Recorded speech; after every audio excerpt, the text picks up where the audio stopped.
하나님 아버지 고맙고 감사합니다.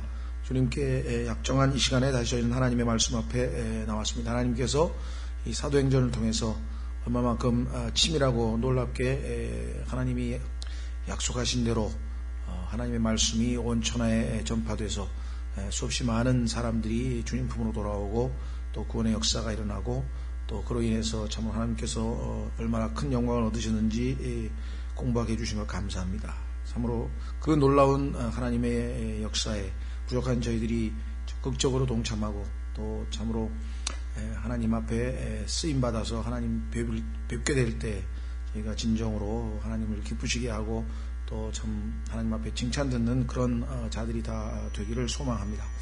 주님, 이제 이 하나님 말씀 참으로 증언할 때 주께서 도우셔서 약속하신 대로 능하게 하시고 지와 명철을 더하셔서 이 하나님의 말씀을 잘 깨닫고 배운 말씀 잘 실천할 수 있도록 또 부족한 자에게 주님의 영으로 충만하게 채우셔서 이 사역을 감당할 수 있도록 도와주시기를 이 시간 주 앞에 간절히 간구드리고 모든 말씀을 우리 주 예수 그리스도 이름으로 기도하옵나이다. 아멘. 지난 시간에 우리가 10장까지 보았습니다. 사도행전 10장. 사도행전 10장과 관련지어서 11장으로 들어가기 전에 몇 가지 우리가 얻어야 될 교훈들 또 좀 살펴봐야 될 것들을 좀 보완하고 그렇게 넘어가겠다고 말씀을 드렸는데요. 우선 사도행전 1장서부터 7장까지는 말씀드린 것처럼 사도행전 1장 8절에서 하나님이 예수님께서 말씀하실 때 우선 첫 번째는 예루살렘이라 그랬습니다.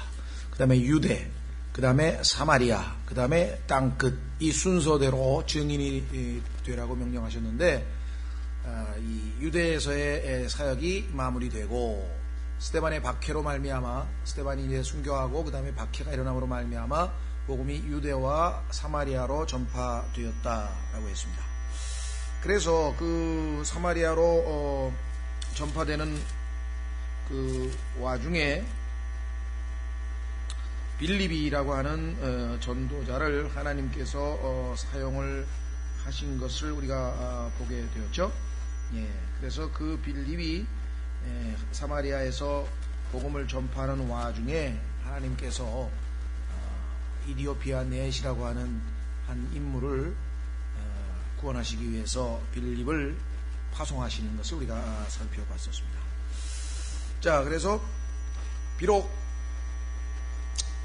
이 빌립이라고 하는 이 전도자를 하나님께서 죄송합니다 보내셨는데 그때 이 빌립에 의해서 이 이디오피아 넷이가 구원을 얻었죠. 물론 이 사람은 이방인이었습니다. 그러나 실제적인 의미에서 봤을 때에는 이방인이 아니었어요. 그게 무슨 소리냐? 민족적으로 보자면 이방인이었지만 실제로 이 사람은 유대교로 개종을 한 사람이었죠. 그래서 유대인 명절을 지키러 왔던 사람들 아니겠습니까? 그런 의미에서 보자면 실질적인 이방인들에게 첫 번째 복음이 전해진 그 대상자는 10장의 고넬료라고 할 수 있겠죠. 그러나 8장에서 우리가 갖는 의미는 그 노아의 세 아들 중에서 함과 셈과 야벳 중에서 함족에 해당되는 이 사람이 구원을 얻었다는 것이고, 그 다음에 9장에 가서 우리는 셈족에 해당되는 바울이 이제 구원을 얻게 되는 장면이 나오고, 그 다음에 10장에 가서 이제 고넬료, 그러니까 야벳 족속을 대표하는 인물이 이제 구원 얻는 장면이 나온다는 사실을 우리가 참 확인하셔야죠. 그래서 참 이 전 세계의 모든 인종을 이루고 있는 함, 야벳, 셈, 야벳의 세 대표들이 여기서 구원을 얻었다는 사실을 의미심장하죠. 어떻게 해서 그 세 사람이 대표로 구원을 받고 또 성경에 기록이 되었는지. 자, 그 다음에 한 가지 또 짚고 넘어가야 될 것은 이 함족을 대표하는 이디오피아의 이 내시의 경우에 보면, 자, 성전에 하나님께 경배하러 올라왔었습니다. 그 다음에 그는 또 돌아가면서 가자를 지나면서 이사야서를 읽고 있었어요. 그러니까 성전 경배도 하고 성경 공부도 하고 그런 편이고, 그 다음에 사도행전 9장에 나오는 바울이라고 하는 인물은 아주 정말 열정적으로 하나님을 섬기는 종교인이었죠.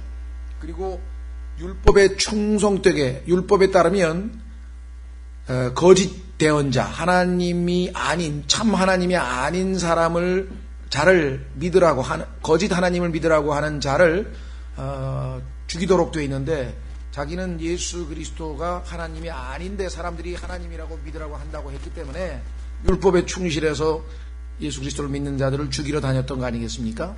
비록 무지해서 그랬지만 어쨌거나 정말 그 종교적 열심이 대단했던 사람이었어요. 그 다음에 세 번째, 고넬료라고 하는 사람도 참으로 just and devout이라 그랬으니까 아주 의롭고 독실한 사람으로 이방인이었지만 하나님을 섬기고 있는 자였고 기도하고 있었죠. 그 다음에 또 많은 사람들에게 이 구제를 하고 있었습니다.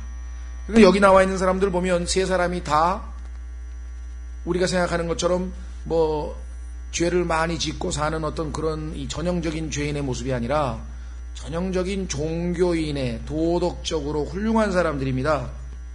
참으로 우리에게 시사하는 바가 크죠. 그런데도 불구하고 이들에게도 역시 구원이 필요했다고 하는 사실을 우리가 기억하셔야 됩니다. 오늘날 우리 주변에도 지금 교회를 10년 다닌 사람, 20년 다닌 사람, 30년 다닌 사람도 있고요. 또 천주교 신자들도 있고요. 그 이외에도 많은 종교의 지금 신자들이 굉장히 많습니다. 그렇죠?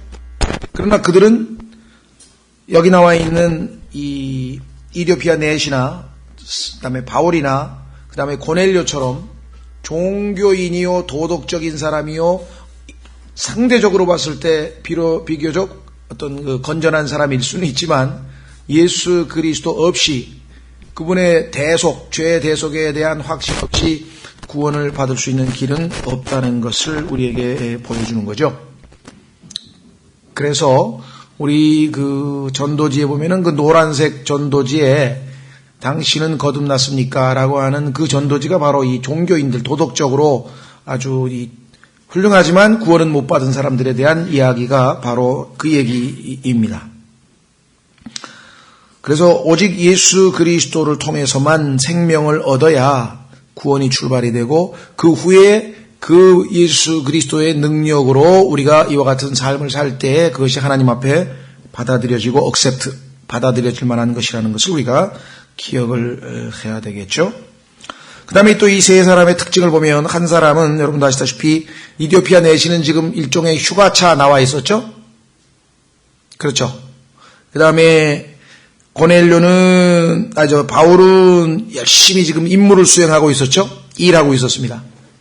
반면에 고넬료는 집에 머물고 있었어요. 자, 상황을 보면 어떤 상황에 있는 사람에게든지 다 구원이 필요하고 복음이 필요하다는 것을 보여주고 이들에게 각각 하나님께서는 자신의 증인을 보내셨습니다. 그렇죠.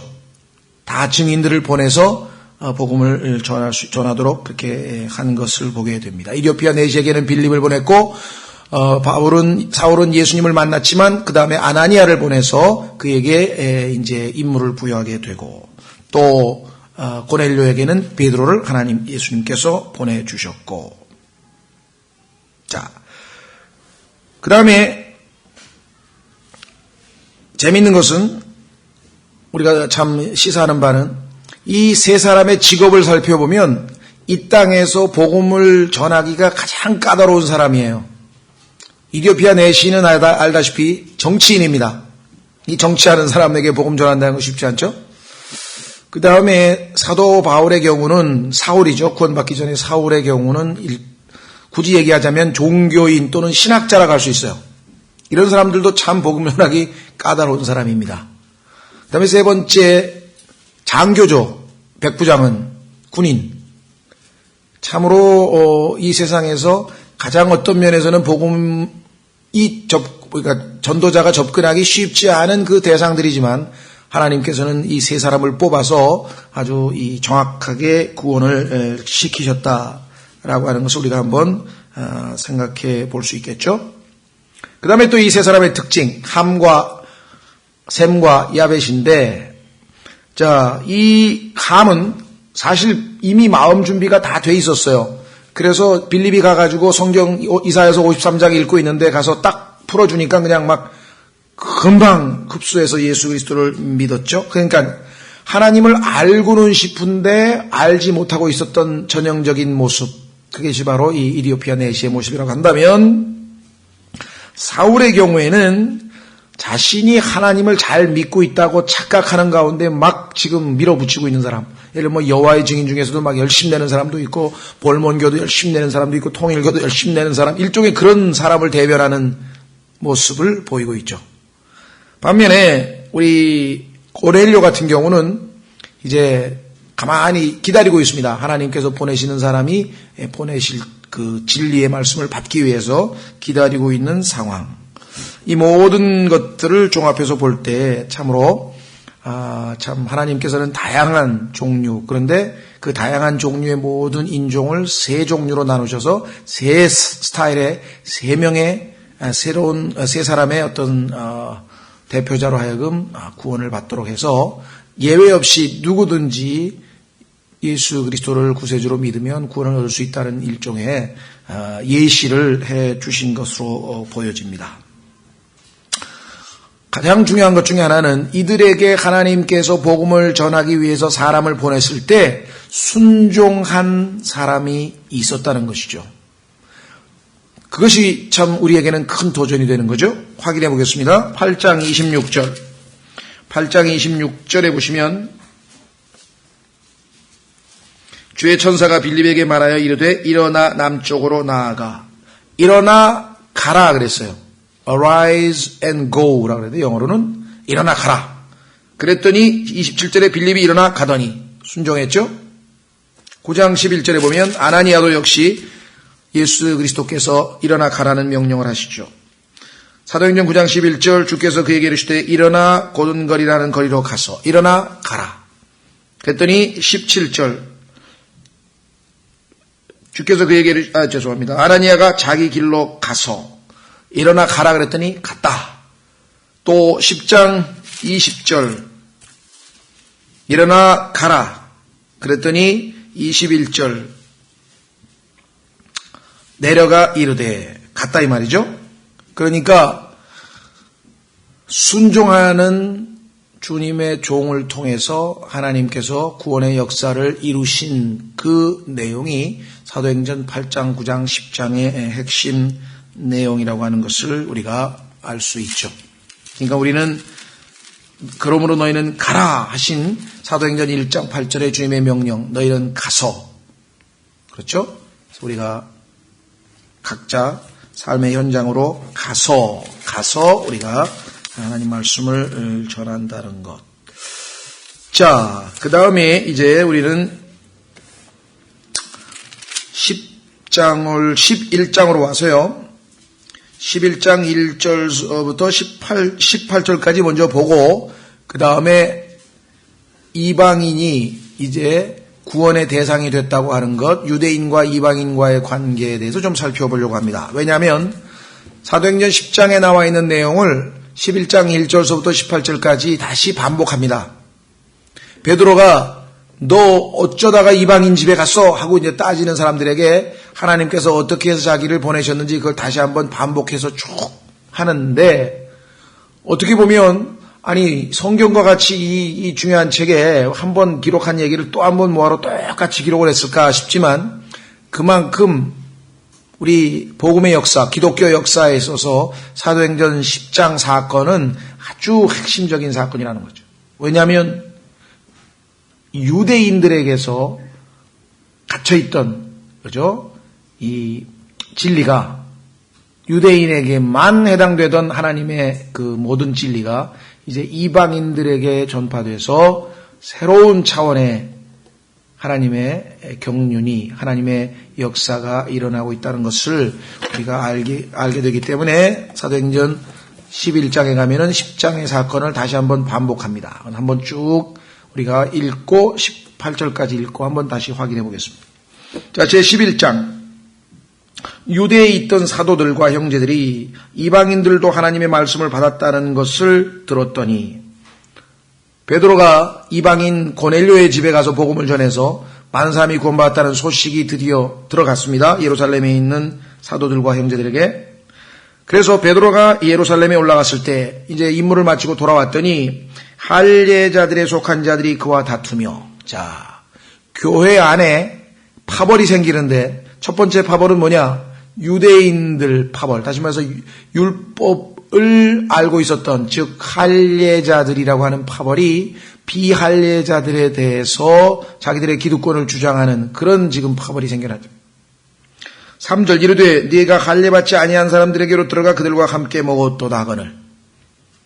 너는 지금 하나님께서 금하신 일을 한 거야 하고 지금 베드로에게 따지는 거예요. 어쩌자고 율법을 어기고 당신 같은 사람이 거기를 왜 들어갔냐고 지금 얘기를 했죠. 자, 그러자 4절. 베드로는 이제 왜 하나님께서 자기에게 그와 같은 역사를 시키셨는지 다 알고 있잖아요. 그 지금 설명을 하고 있습니다.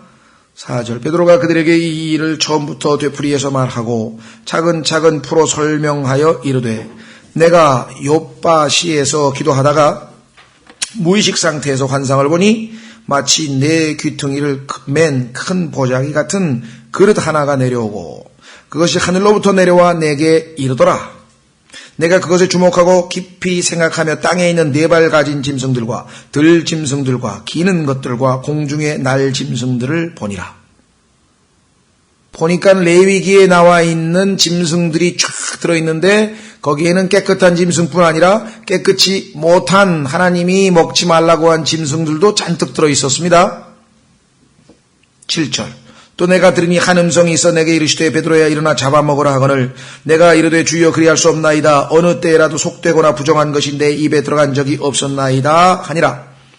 이봐, 나도 하나님의 율법 그대로 답변을 했다고.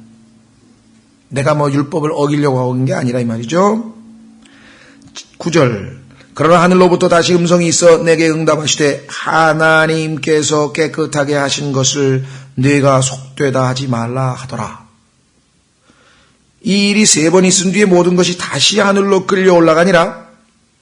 그런데 보라, 즉시로 3사람이, 자, 3번 있은 뒤에 3사람이 왔어요. 한 사람에 한 번씩이에요. 내가 있던 집에 이미 이르렀으니 곧 가이사랴에서 내게로 보낸 사람들이라. 성령께서 내게 명하사 아무것도 의심하지 말고 그들과 함께 가게 하심으로 이 6 형제도 나와 함께 가서 우리가 그 사람의 집에 들어가니. 자, 온 사람 3명, 베드로 하면 4명이죠. 그 다음에 6 형제, 총 10명이 지금 가이사랴에 있는 고넬료의 집으로 갑니다. 사도행전 10장 10명이 갔다. 로마서 10장, 창세기 10장, 나중에 보면 이 10이라고 하는 숫자가 전부 다 이방인과 관련된 수인 것을 성경에서 확인하죠. 그가 우리에게 자기가 처음 집에서 천사를 본 것을 알리되 그 천사가 서서 그에게 이르기를 사람들을 요빠로 보내어 베드로라 하는 시몬을 부르라. 그가 내게 말씀들을 전하리니 그 말씀들로 너와 내 온 집이 구원을 받으리라 하였음을 알리니라. 아까 말씀드린 것처럼 종교인이었던 그 이디오피아 내시도 고넬료도 또 바울도 훌륭한 사람이었지만 구원은 아직 못 받은 상태라는 것을 여기서 알 수 있죠. 왜? 구원을 받게 될 것이라 그랬으니까 복음을 듣고. 15절 내가 말을 시작할 때에 성령님께서 그들 위에 임하시되 마치 처음에 우리 위에 임하신 것같이 하시더라. 사도행전 2장에서 일어났던 사건처럼 갑자기 성령이 임한 것을 보았다. 그때 내가 주의 말씀 곧 그분께서 이르시기를 참으로 요한은 물로 침례를 주었을 때 너희는 성령님으로 침례를 받으리라 하신 것을 기억하였노라. 아, 사도행전 2장에서 우리에게 성령께서 침례를 주셨던 그 사건이 바로 이들에게도 일어났구나. 이방인에게도 일어났구나. 어떻게 알아요? 이방인들이 방언을 했어요. 자, 10장 보세요. 10장 44절. 그 10장 44절에 베드로가 아직 이 말들을 할 때 성령님께서 말씀을 듣는 모든 사람 위에 임하심에 할례자들에 속한 자들로서 믿는 자들 곧 베드로와 함께 온 자들. 아까 6명 같이 간 자들이죠. 이들은 어떻게 이방인이 구원을 받아 하던 사람들이었어요. 그런데 사도행전 2장하고 똑같은 일이 벌어졌어. 46절 이는 이방인들이 타 언어들로 말하며 하나님을 크게 높이는 것을 그들이 들었기 때문이더라. 이에 베드로가 응답하되 이들이 우리와 마찬가지로 성령님을 받았으니 누가 물을 금하여 이들이 침례를 받지 못하게 하겠느냐 하고 그들에게 명령하여 주의 이름으로 침례를 받게 하니라. 그때 그들이 베드로에게 여러 날 동안 머물기를 정하니라. 그래서 사도행전 11장으로 와서 17절 그런즉 하나님께서 주 예수 그리스도를 믿은 우리에게 주신 것과 같은 선물을 그들에게도 주셨으니 그건 성령님이죠. 내가 무엇이기에 하나님을 거역할 수 있었겠느냐 하더라. 그래서 나는 순종한 것뿐이지 내가 무슨 율법을 어기고 이방인들하고 같이 밥 먹고 그거 아니다. 18절 그들이 이것들을 듣고는 잠잠하고 하나님께서 역사하시는데 어떻게 하겠어요? 잠잠해야지. 하나님께 영광을 돌리며 이르되 그러면 하나님께서 이방인에게도 생명에 이르는 회개를 주셨도다 하니라. 자, 여기에서 이제 인류의 역사가 뒤바뀌는 글쎄요. 우리나라 증산동가 우리 한국 종교에 가면은 책 이름이 천지개벽이라고 그러잖아요. 천지개벽. 어떤 의미에서 보면은 천지개벽할 사건이 지금 바로 사도행전 10장에서 일어나게 된 것입니다. 그것은 바로 무엇인가 하니 이방인들에게도 생명에 이르는 회개를 주신 사건이죠. 자, 여러분들 창세기 10장에 보면은 이방인은 다름 아닌 노아의 후손들이었습니다. 그들이 전 세계의 모든 민족들을 이루었죠. 자, 이방인이라고 하는 단어는 nations라는 거예요. 민족들. 그러니까 인종적으로 여러분 아시다시피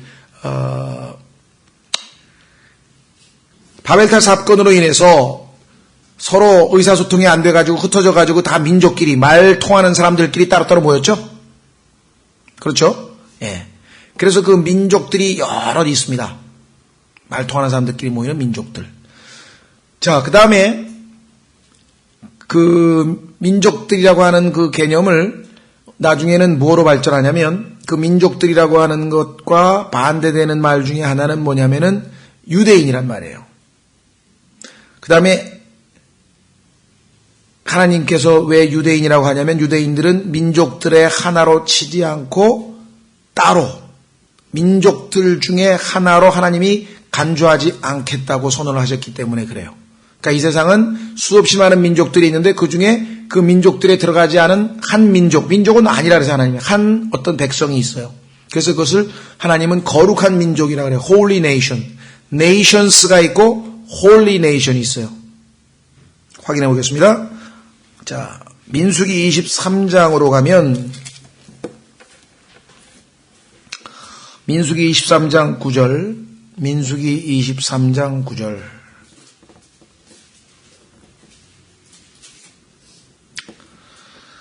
내가 바위들 꼭대기에서 그를 보며 작은 산들에서 그를 바라보나니 보라 이 백성은 홀로 거할 것이요. 이 백성은 다른 백성들하고는 같이 안 지내요. 홀로 따로 민족들 가운데 하나로 여겨지지 아니하리로다.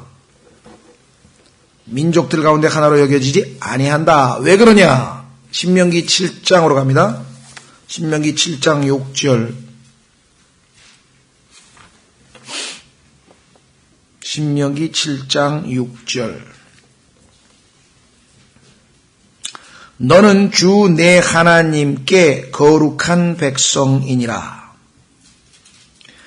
주 내 하나님께서 지면 위의 모든 백성들 위로 너를 높여 자신에게 특별한 백성으로 택하셨나니 주께서 너희를 친히 사랑하시고 너희를 택하신 것은 너희가 다른 백성보다 수가 많기 때문이 아니니라.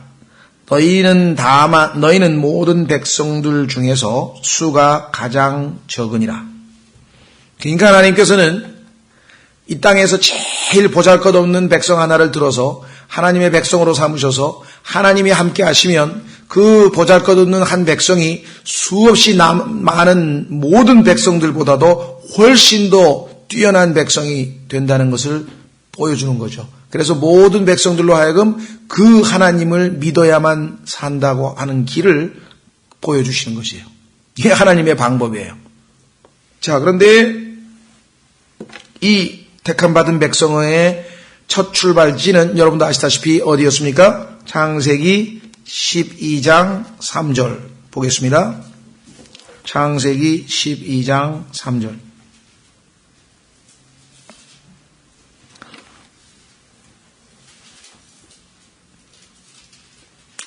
창세기 12장 1절서부터 3절에 보시면 그런데 전에 주께서 아브라함에게 이르시되 너는 내 고향과 친족과 아버지 집에서 나와. 첫 출발서부터 나와야 됩니다. 분리하는 민족이에요. 내가 네게 보여줄 땅으로 가라. 내가 너로부터 큰 민족을 만들고 Great Nation, 한 민족을 만들고 내게 복을 주어 내 이름을 크게 하리니 네가 복이 되리라. 너를 축복하는 자들에게는 내가 복을 주고 너를 저주하는 자에게는 내가 저주를 내리니 네 안에서 땅의 모든 가족이 복을 받으리라 하셨더라. 자, 그래서 하나님께서는 이 아브라함이라고 하는 한 사람을 택해서 이 사람을 가나안으로 보내고 이 가나안에 있던 자들이 이집트라고 하는 땅으로 내려가서 고센이라고 하는 땅에서 살면서 점점 수가 많아지고 강해져서 하나님이 출애굽을 시키면서 이제 홀리 네이션으로 큰 민족으로 만드신다는 약속을 성취했죠. 그러니까 75명 정도의 사람이 이집트로 내려갔는데 나올 때에는 남자만 60만 명이 나왔으니까 아무리 적게 잡아도 200만 이상, 300만 정도가 출애굽을 해서 이제 아예 딱 민족을 이루어서 나오게 된 것입니다. 그리고 그들을 광야에서 하나님께서는 하나님께서 그들에게 성막을 짓게 하셨죠. 그 전에 또 율법을 주셨죠. 그래서 하나님께서는 하나님과 언약하에 놓여진 아까 얘기한 특별한 백성, 거룩한 민족으로 삼고 이 민족과만 하나님과 딜링, 서로 뭔가 관계를 맺고 다른 민족들은 일단 하나님이 제껴놨어요. 그 민족들은 하나님의 섭리 가운데 그 이스라엘 백성과의 관계에서만 하나님이 필요한 경우에 다루기 시작하는 거죠. 자, 그래서 아시다시피 이 이스라엘 민족은 특별한 민족이었는데 그래서 구약성경 전체가 창세기 12장서부터 시작해가지고 말라기까지 다 이스라엘 역사 얘기잖아요. 그렇죠? 그러니까 세상에 안 믿는 사람들이 볼 때는 아니 뭐 예수 믿는 사람들은 무슨 이스라엘이 뭐 밥 먹여주나 맨날 이스라엘 얘기만 하고 왜 이스라엘 얘기만 하냐. 그거는 이스라엘이 밥 먹여줘서가 아니라 하나님께서 이스라엘 민족을 통해서 자기 자신을 계시하셨기 때문에 하나님이 어떠하신 분임을 알려면 하나님과 이스라엘 백성들이 어떻게 했는데 하나님은 이럴 때는 이렇게 하셨고 이럴 때는 이렇게 하셨고 하나님은 이런 성품을 가지고 계시고 하나님은 이런 것을 아주 싫어하시고 그걸 배우려면 이스라엘 역사를 공부할 수밖에 없다는 거죠. 무슨 말 이해가 되셨죠? 그러니까 뭐 우리가 이스라엘이 좋아서가 아니에요. 그런데 하나님께서는 그 이스라엘 민족들이 하나님의 은혜를 저버리고 결국은 하나님께서 보내신 메시아, 이스라엘 민족의 왕, 유대인의 왕으로 오신 예수 그리스도를 거부하는 사태가 이르렀고 그를 십자가에 못 박고 한다는 소리가 하나님이 주신 메시아 왕, 우리의 왕 아니고 싫다. 우리에게는 가이사, 즉 로마의 황제인 시저가 우리의 왕입니다. 이렇게 해서 결국은 하나님으로부터 일시적인 버림을 받게 되는 사태가 벌어지게 되는 것이죠. 그렇죠? 예. 그래서 그 십자가 사건으로 말미암아 이제 완전히 새로운 차원의 역사가 이제 이 땅에 전개가 됩니다. His story. 그래서 history라고 하는 말은 그분의 이야기, 하나님, 그렇죠? 예수 그리스도. 그러면 하나님이 역사의 주인이신데 그 역사의 주인이신 하나님께서 무려 한 2500년간을 주로 이스라엘 민족하고만 관계를 맺으시다가 그 이스라엘 민족을 한쪽으로 제껴놓고, 자, 이 엄청난 일이죠. 이스라엘 민족을 하나님께서 한쪽으로 제껴놓고 그 대신 그 이스라엘 민족 중에서 극히 일부, 왜냐하면 이스라엘은 민족적으로 예수님을 다 거부했는데 그 중에서 개인적으로 예수 그리스도를 영접한 사람들이 있었어요. 그들하고 예수 그리스도를 구세주로 받아들인 이방인들하고 합쳐서 제3의 새로운 거룩한 민족, 콜리네이션이요. 우리는 거룩한 민족이요 라고 베드로전서에서.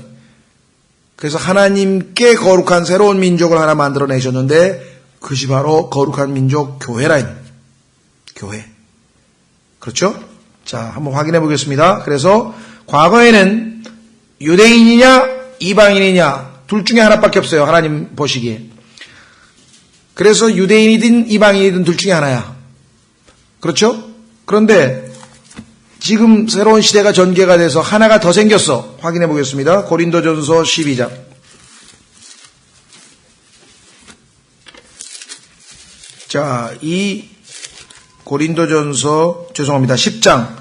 고린도전서 10장 32절 이 구절이 굉장히 아주 또 중요한 구절이라고 말씀을 드렸어요. 왜냐하면 하나님께서 이 땅에 살고 있는 모든 인간은 셋 중에 하나야.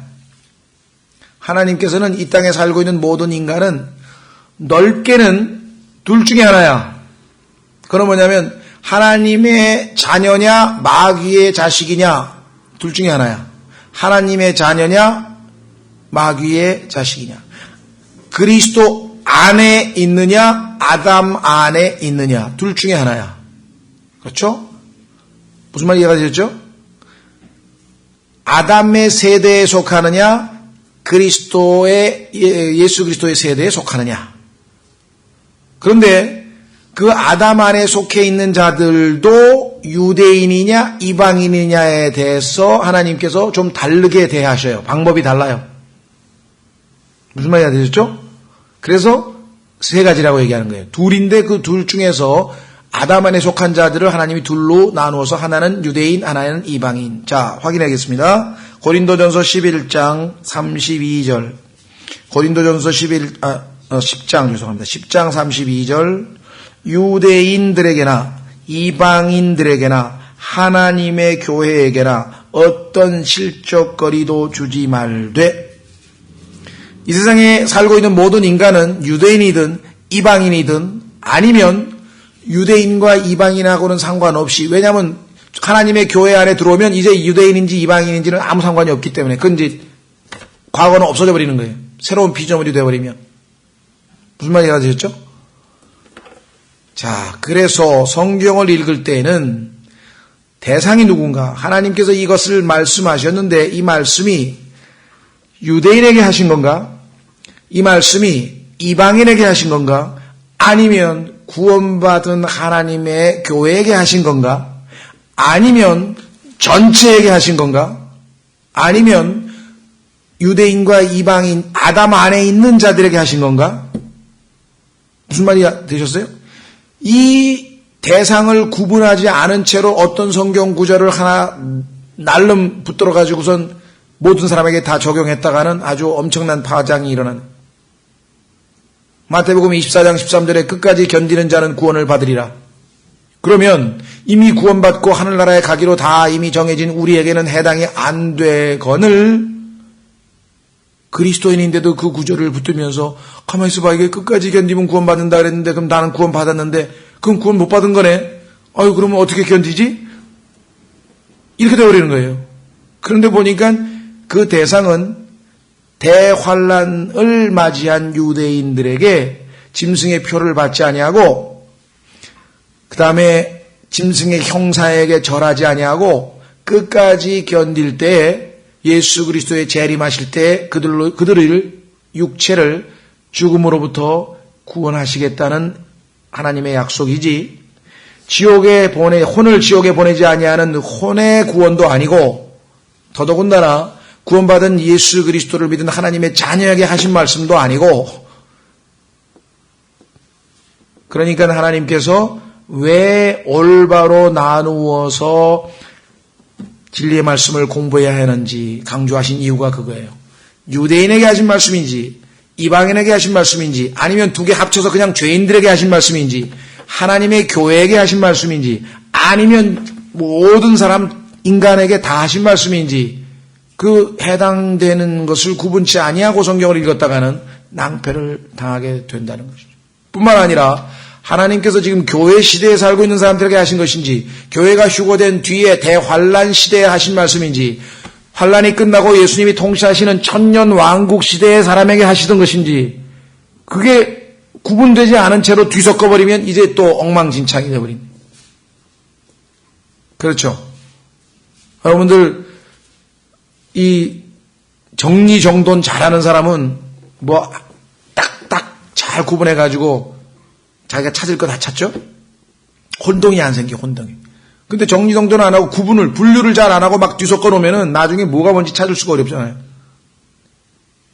성경 공부도 마찬가지예요. 하나님께서 rightly dividing, 올바로 나누라. 왜? 다른 건 다른 거니까. 오늘날 다른데 똑같다고 하는 것 중에 대표적인 게 뭡니까? 남자하고 여자하고 다른데 똑같아. 남자나 여자나 똑같다는 거예요, 지금. 무조건. 그래가지고 그냥 막 여자들이 그냥 막 역기를 들고 그냥 막 알통을 자랑하고, 물론 장미란 선수 훌륭하고요. 나 정말 그렇게 열심히 훈련한 사람 나 엄청 존경하는데, 과연 하나님께서 여잔데 그 역도 선수 하라고 했을까? 이건 좀 생각해 봐야 돼. 하나님께서는 여자는 여자다운 걸 좋아하시지. 그렇죠. 남자도 마찬가지예요. 남자 보니까 막 귀걸이 달고 무슨 핸드백 들고 무슨 뭐 옷, 이게 남자인지 여자인지. 그렇죠. 하나님께서는 다른 건 다른 거야. 같은 건 같은 거고. 예? 하나님은 빛이면 빛이고 어두면 어둠이야. 그런데 보니까 마지막 시대에는 어둠을 빛이라 그러고 빛을 어둠이라 그러고 막 뒤섞어버려. 예? 음악도 마찬가지. 장르가 있으면 그 장르가 다 특징이 있는 거예요. 근데 뭘 뒤섞어가지고 뭐 짬뽕을 만들어가지고 그냥 막, 미술도 마찬가지. 다 뒤섞어버렸대. 그렇죠? 문학도 마찬가지.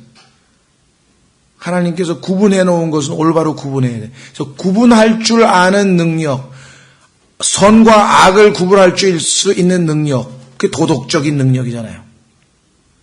진리와 거짓을 구분할 수 있는 능력, 그건 인식, 논적, 소위 말하면 지적인 능력이잖아요. 이건 맞아, 이건 틀려. 그죠? 시험 보는데 진위 동그라미면 맞는 건 동그라미 치고 틀린 건 X 치라 그랬는데 에이 모르겠다 전부 동그라미 치자. 그럼 되겠어요? 아니죠. 이 땅에 벌어지는 모든 일들에 있어서 하나님께서는 우리에게 구분하라. 옳은지 틀린지, 선한지 악한지, 아름다운지 추한지, 하나님의 말씀에 부합되는지, 하나님의 말씀을 거역하는지, 그리스도인다운 행동인지 그리스도인답지 않은 행동인지, 이게 구분을 안 하면 이게 어른다운 행동인지, 다 큰 어른이 어린애 짓 하면 그건 유치하다 그러잖아요, 우리가. 그러죠? 그런데 또 다 아주 쬐꾸만 놈이 또 아주 막 어른 흉내 내면 그것도 보기 흉하죠. 조숙하니까. 그렇죠? 그런 것처럼 하나님께서는 정하신 그 질서에 다 맞춰야 아름다운 것입니다. 자, 그래서 이방인들이 드디어 이제 구원의 반열에 들어서서 이방인이든 유대인이든 상관없이 하나님의 교회를 이루게 된다. 자, 그래서 이제 그 이방인들이 주님의 몸된 교회 안에 들어오게 된 신비를 바울에게 하나님께서 계시하셨어요. 확인해 보겠습니다. 에베소서 2장으로 가면 엄청난 놀라운 계시가, 즉 사도행전 10장에 일어난 그 사건을 교리적으로 설명해 주는 내용이 다름 아닌 에베소서 2장이에요.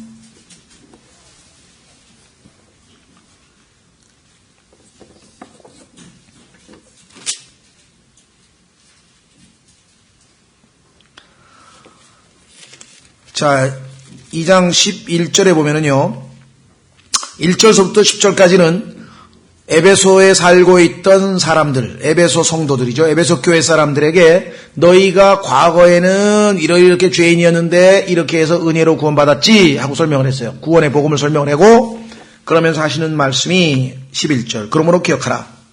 너희는 지나간 때에 육체로는 이방인이요. 그러니까 너희가 구원받기 전에는, 즉 하나님의 교회라고 칭함을 받기 전에는, 그전에는 너희는 이방인이었어. 손으로 육체의 할례를 행하는 할례를 받아 할례자들이라 불리는 자들로부터 무할례자들이라 불리던 자들이라.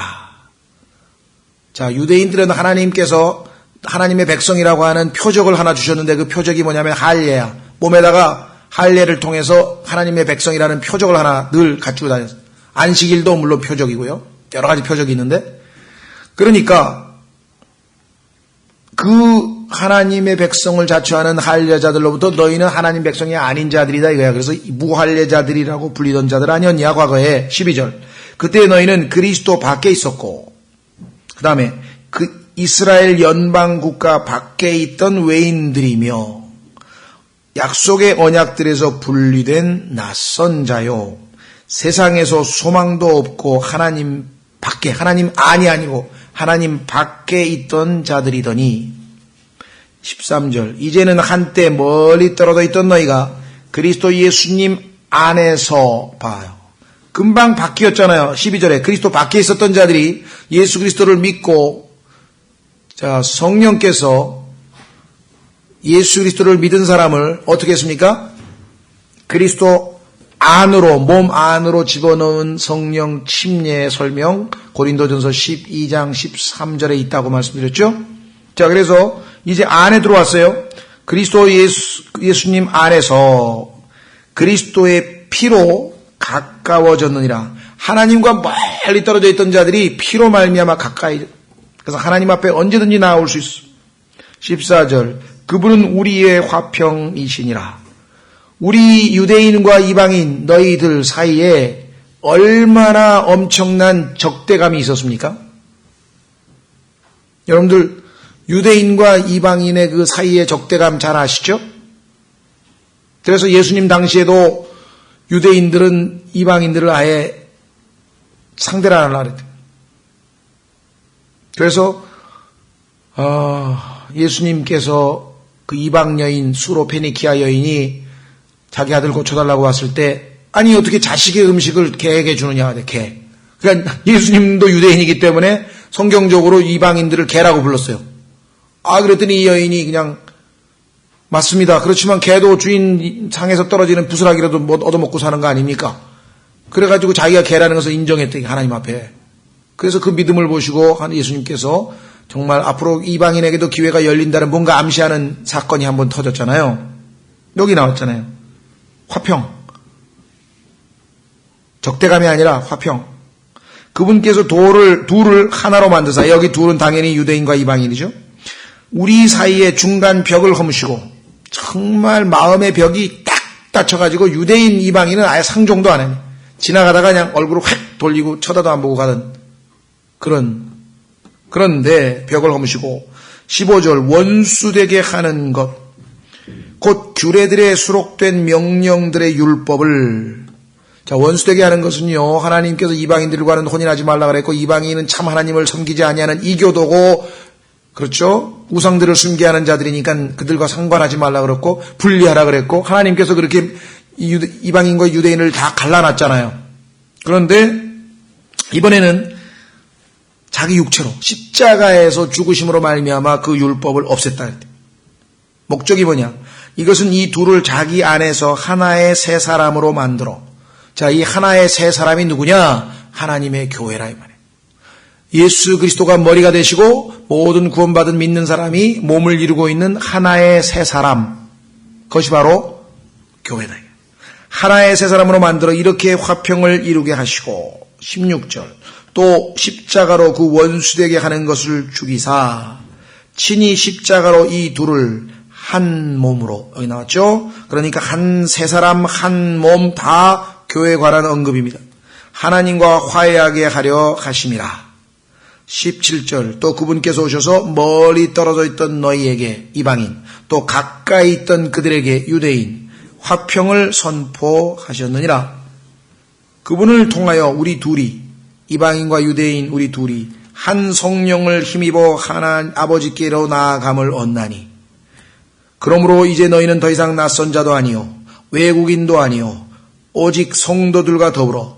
자, 구약 시대에는 성도들이 유대인밖에 없었어요. 근데 이제 이방인들도 성도들이 됐어. 동료 시민이요, 이제 하나님의 백성이야. 동료 시민, 하나님의 집안에 속한 자들이며 또 사도들과 대언자들의 기초 위에 세워진 자들이니라. 자, 사도들과 대언자들이 기초가 되고 그 모퉁이 돌이 예수 그리스도가 되어서 세워진 그것이 바로 교회죠. 세 사람. 예수 그리스도께서 친히 으뜸 모퉁이 돌이 되시나니 그분 안에서 모든 건물이 꼭 맞게 함께 뼈대를 이루어 주 안에서 한 거룩한 존으로 자라가고 그분 안에서 너희도 성령을 통해 하나님의 거처로 함께 세워져 있느니라.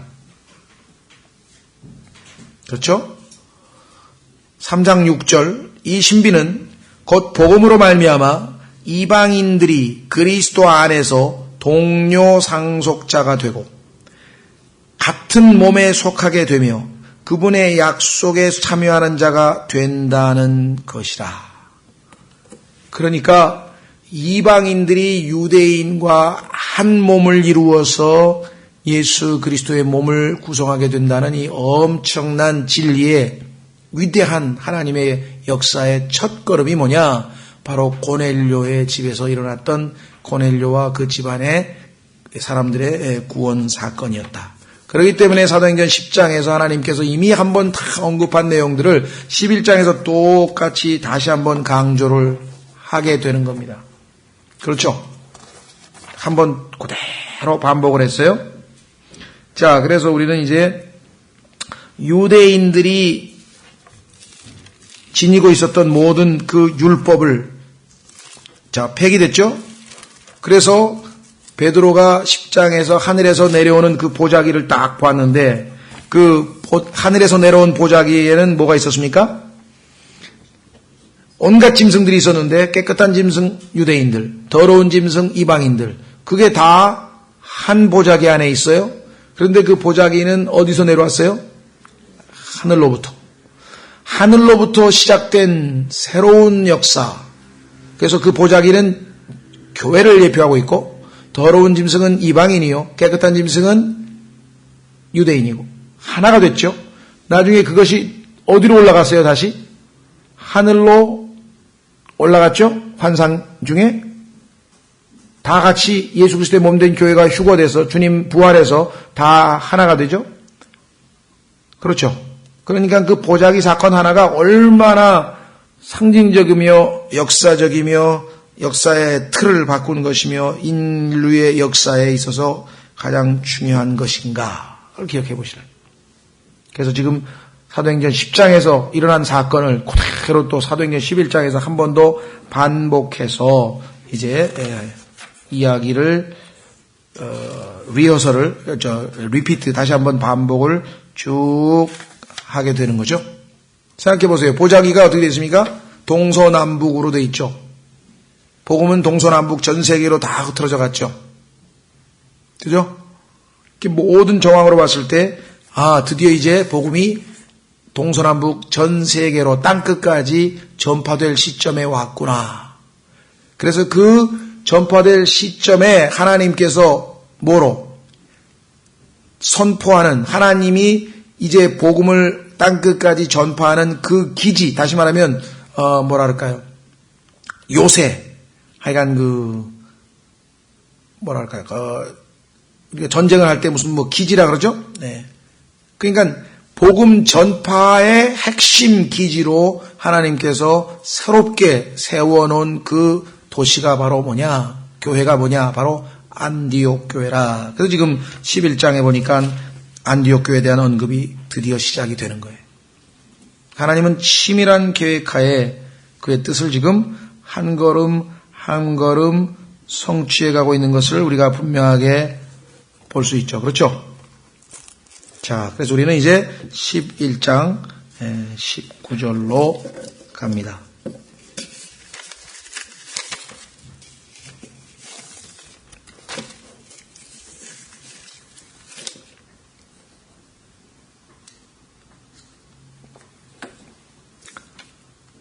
자, 11장 19절. 이제 스데반으로 인하여 일어난 핍박으로 말미암아 널리 흩어진 자들이 8장 1절에 기록된 사건이죠. 확인해 보세요. 스데반이 7장 마지막 부분에서 죽었는데 8장 1절에 보니까 사울이 그의 죽음에 동의하더라. 그때 예루살렘에 있던 교회에 큰 핍박이 있어. 핍박은 복음 전파에 항상 도움을 줬습니다. 역설적으로. 그렇죠? 예. 자, 그래서 이때 사도들 외에는 그들이 다 유대와 사마리아 지역들로 널리 흩어지니라. 그런데 이 사람들이 8장 4절 그러므로 널리 흩어진 사람들이 각처로 다니며 말씀을 선포하니라. 그래서 유대와 사마리아와 땅끝까지 할 때 이제 그 땅끝에 해당되는 부분이 지금 사도행전 11장에 나옵니다. 11장 19절. 이제 스데반으로 인하여 일어난 핍박으로 말미암아 널리 흩어진 자들이 멀리, 아까는 유대와 사마리아 지역에서 지금 복음을 전했는데 이번에는 멀리 어디까지 갔냐? 베니게와. 베니게는요, 이게 우리 옛날 발음이어서 좀 이상한데 영어로는 이게 우리 옛날 교과서나 그런 신문이나 이런 데는 페니키아라 그래요. 이걸 페니키아. 들어보셨죠? 예, 지금 우리가 사용하고 있는 로마 문자가 이게 페니키아 문자잖아요. 예, 지금의 레바논에 해당하는 지역입니다. 레바논에 해당하는 페니키아. 그 다음에 키프로스. 키프로스는요, 섬이죠. 사이프러스라고도 하고 스키프로스라고도 해서 지금 현재 그리스와 터키 사람들이 그 주민의 절반씩을 차지하면서 이게 아주 좀 분쟁 지역 중에 하나잖아요. 아시다시피 터키는 이슬람이고 그리스는 그리스 정교회니까 종교 분쟁까지 섞여서 이게 아주 지중해에서 항상 활화산처럼 언제 터질지 모르는 그런 아주 이 위험지대인데 복음은 상당히 초기에 전파됐었어요. 그러니까 사실 세상 사람들은 여러분들 회사에서 시험 보는 이 상식 시험이라든가 이럴 때 보면은 키프로스 분쟁 또는 사이프러스 분쟁. 키프로스는 라틴어식으로 읽으면 C자, 영어의 철자 C자가 K로 발음이 됩니다. 키프로스. 또는 시저가 아니고 케자르라 그러죠. 케자르. 그렇죠? 케사르. 카이사. K로 발음되죠? 그러나 그 영어로 되면 시저가 되고 사이프러스가 돼요. 발음이. 그러니까 영어식으로 발음하냐, 라틴어식으로 발음하냐의 차이인데 같은 거예요. 그래서 키프로스 분쟁이라든가 사이프러스 분쟁하면은 이제 그리스 정교회와 회교도인 터키 사이의 분쟁 이렇게 가지고 아주 자주 언급되는데 우리 그리스도인들은 그런 거는 몰라도 초기에 스데반의 박해로 인해서 복음이 전파된 이방인 지역 가운데 페니키아 다음으로 가장 먼저 복음이 전파된 지역이었다는 거죠. 여기 나왔죠? 키프로스. 그 다음에 안디옥. 여기서 안디옥은요, 예루살렘에서 북쪽으로 약 300km 정도, 한 450km 정도, 부산까지, 그러니까 서울 부산 정도 되는 거죠. 그 정도로 가면 그 팔레스타인 지역에서 터키로 넘어가는, 소아시아로 넘어가는 그 중간 지대에 있는 아주 로마 시대의 아주 최고의 유명한 도시 가운데 하나입니다. 자, 조금 있으면 왜 하나님께서 이 안디옥이라고 하는 장소에다가 복음 전파의 기지를 세우는 안디옥 교회를 세우셨는지 그 이유가 있어요. 자, 여기 보시면 안디옥까지 여행하며 오직 유대인들에게만 말씀을 선포하니라. 왜 그랬을까요? 아직은 베드로에게 하나님께서 이방인들에게 복음을 전하신 일들이 아직 소식이 잘 알려지지 않아서 아직은 몰라요.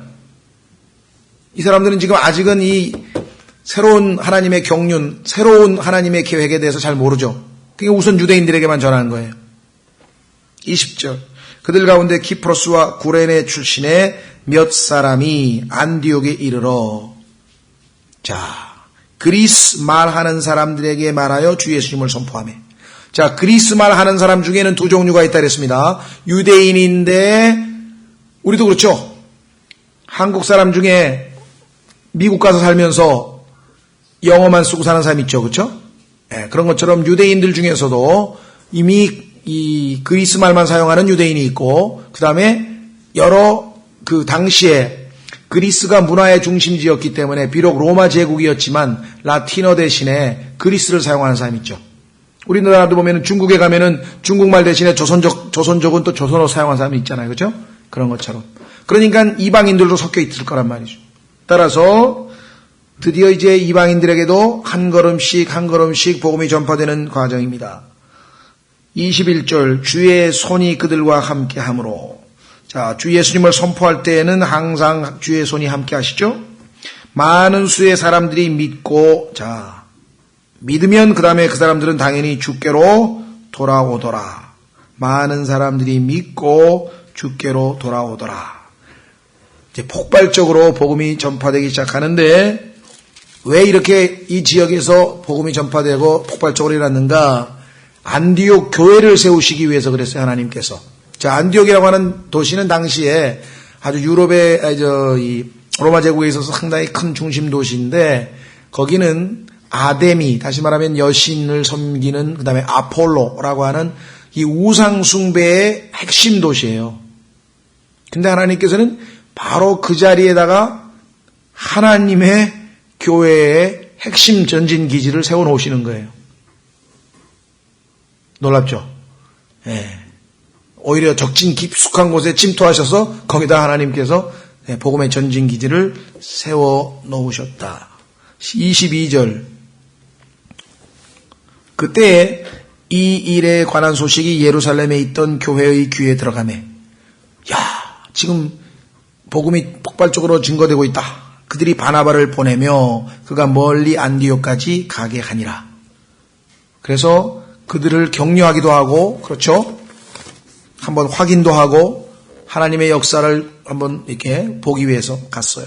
23절. 그가 이르러 하나님의 은혜를 보고 즐거워하며.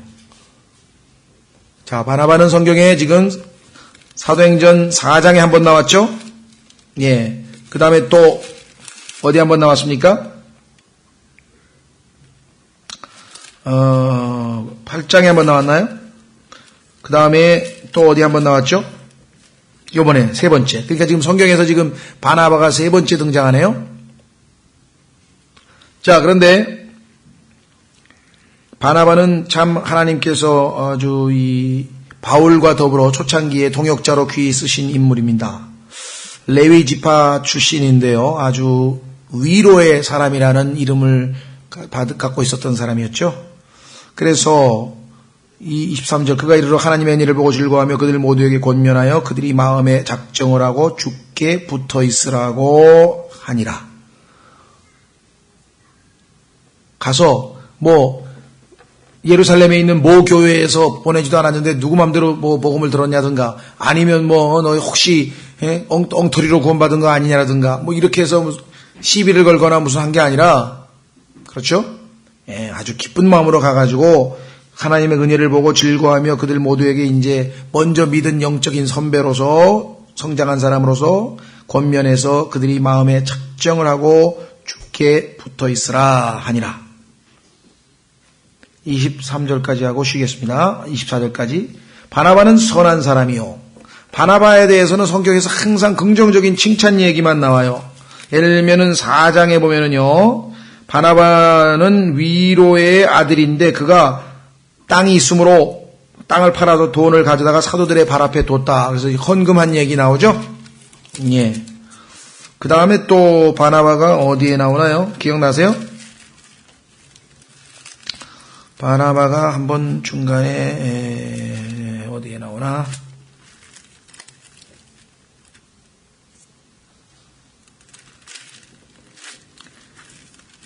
바나바.